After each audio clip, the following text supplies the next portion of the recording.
अम्मी के मुंह से दुआओं के फूल झड़ रहे थे। सामने टेबल पर चाय की प्याली से उठती भाप से परे उनका सीरियस चेहरा उन दुआओं के रिएक्शन में और संजीदा हो रहा था। रुबीशा ने झुकी झुकी नजरों से सामने बैठे ज़ैन को देखा और सर भी झुका लिया। वह ज्यादा देर बैठने नहीं आया था, पूरी चाय भी नहीं पी और उठ गया। रब्बा तुम, दरवाजे से निकलते वक्त जरा की जरा थम कर उसने मुड़ कर देखा। शॉपिंग करने चलोगी मेरे साथ?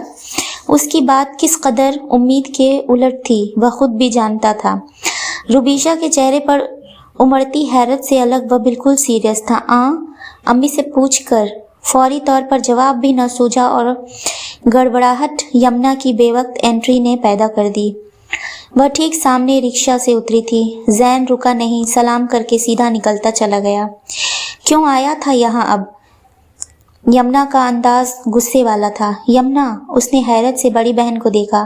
कार्ड देने आए थे अपनी शादी का। बोलते हुए उसका दिल एक लम्हे को रुक सा गया। यमुना के होंठ फौरी तौर पर भींच गए।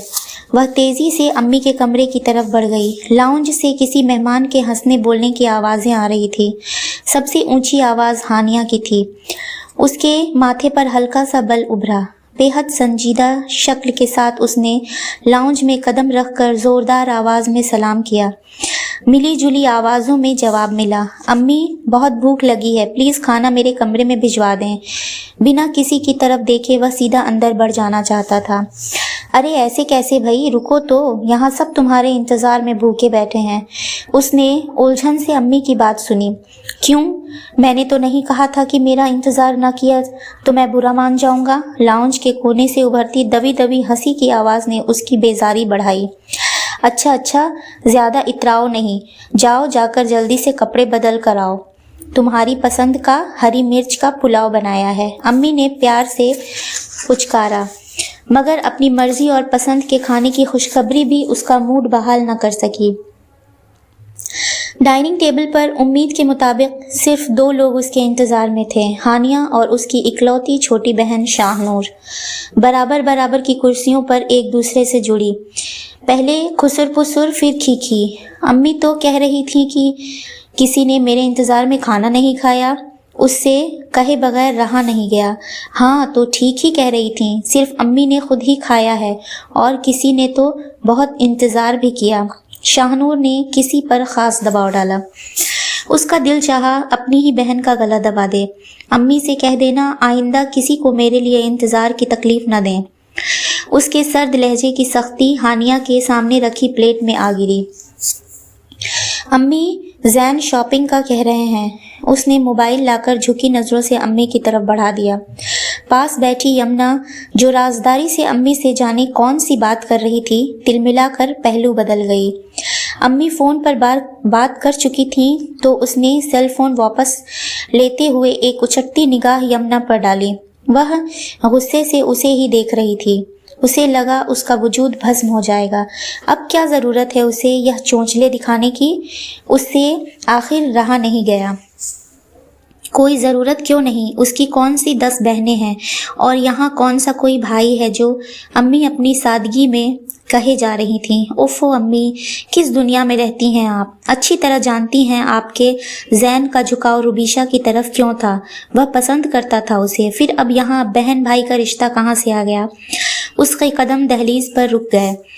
तो शादी तो हुई नहीं ना, बल्कि शादी तो दूर की बात, रिश्ता तक नहीं आया। और वह चुप बढ़ गई। तुम अपनी बहन को जानती हो, वह इस तरह की बातों में कहाँ है? अम्मी की दूर होती आवाज़ में माओ वाला साफा खास फख्र था। न चाहते हुए भी उसका दिल अनजाने मलाल में घिर गया। आपको नहीं लगता मुझे इस तरह शॉपिंग पर ले जाना ठीक नहीं? फ्रंट सीट पर बैठी भागते दौड़ते मंजर पर निगाहें टिक नहीं रही थीं, जभी उसके मुंह से अचानक निकल गया। क्यों, किसी ने कुछ कहा तुम्हें? ज़ैन का चौंकना बड़ा फितरी सा था। नहीं, बस ऐसे ही। खानदान में यह बात फैल चुकी है कि आप। वह एकदम झिझक कर चुप हो गई। पहाड़ जैसी बात में राई बराबर सच का होना तो बहरहाल था। हाँ तो इससे क्या फ़र्क पड़ता है? मेरा कोई पास्ट में अगर कोई इरादा था तो भी अपनों की मेहरबानियों से पूरा नहीं हो सका। لیکن اس کا یہ مطلب تو نہیں کہ اب میں تم سے بات بھی کرنا چھوڑ دوں۔ بات کرنا اور بات ہے، اور اس طرح شاپنگ کے لیے۔ اس نے انجانے میں بات ادھوری چھوڑ دی۔ کیوں؟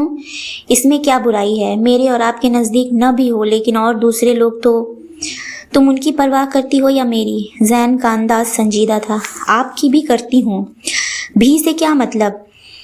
وہ جچ ہو گئی۔ آپ جانتے ہیں میں کس بارے میں بات کر رہی ہوں۔ میں صرف یہ جاننا چاہتا ہوں کہ یہ بات تم سے کسی اور نے کی ہے اور تم مجبور ہو کر مجھ سے کہہ رہی ہو۔ نہ یہ بات تمہاری ہے، نہ الفاظ تمہارے ہیں۔ اس کے دو ٹوک لہجے کے آگے ٹھہرنا روبیشہ کے لیے ہمیشہ ہی مشکل ہوتا تھا۔ جب پتا ہے تو مجھے تنگ کرنے کا مطلب؟ کچھ لمحے ادھر ادھر دیکھنے کے بعد وہ تنک ہی گئی۔ زین اسے دیکھ کر ہنسنے لگا۔ شام کے سائے تھک کر اندھیروں میں گم ہو رہے تھے۔ شاہنور کے کمرے سے آتی ہانیہ کی باتوں کی آواز سے ظاہر ہو رہا تھا کہ وہ اب تک یہی ہے، اور اب رات ہو جانے کا مطلب بھی ظاہر تھا کہ اسے ڈراپ کرنے کی ذمہ داری اسی کو نبھانی تھی۔ اٹھ گئے تم بلال؟ سوچے سمجھے ڈرامے کے ہر ایکٹ پر پرفارم کرنے کے لیے امی نکلی تھیں۔ ظاہر ہے جبھی نظر آ رہا ہوں۔ ظاہر میں اس نے آرام سے کہا تھا۔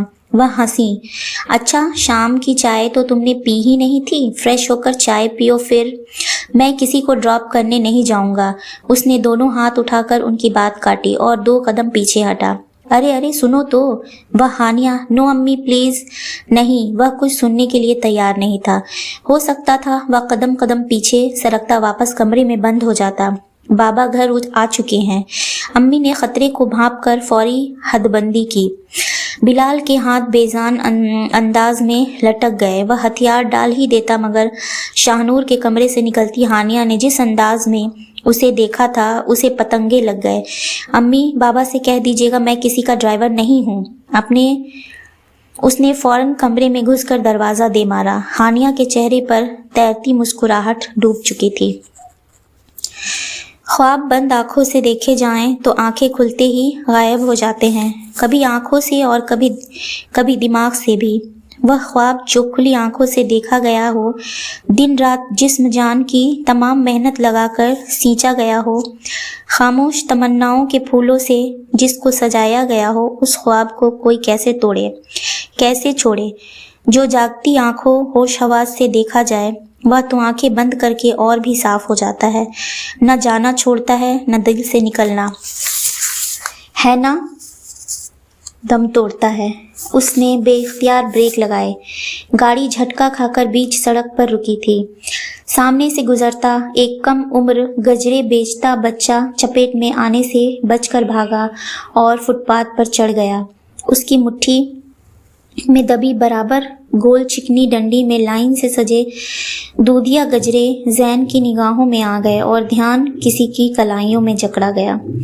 شہر کے بیزی روڈ پر بے تکے انداز میں بج اٹھنے والے بے سرے ہارن کی آوازوں نے اس کے حواس جگائے تو اس نے گاڑی فٹ پاتھ کے ساتھ ہی لگا دی۔ گجرے بیچتا بچہ چمکدار آنکھوں کے ہاتھ میں دبے نوٹ دیکھ رہا تھا۔ صرف 2 کنگنوں کی اتنی قیمت آج سے پہلے کسی خریدار نے نہیں لگائی تھی۔ یہ اس کی صرف آج کی ہی نہیں، پوری زندگی کی یادگار کمائی تھی۔ وہ دیر تک کالے رنگ کی اس لمبی گاڑی کو دیکھے گیا جس کے ڈیش بورڈ پر تازہ موٹے موتیوں کے کنگن پڑے تھے۔ گاڑی جانے پہچانے راستوں کی طرف مڑ چکی تھی۔ وہی خواب جو پچھلے کئی سالوں سے بڑی پابندی اور وقت اور موقع کی تمیز کیے بغیر دیکھا گیا تھا۔ وہی خواب اس کا ہاتھ تھامے خوشی خوشی اس جانی پہچانی دہلیز تک گھسیٹ لایا تھا۔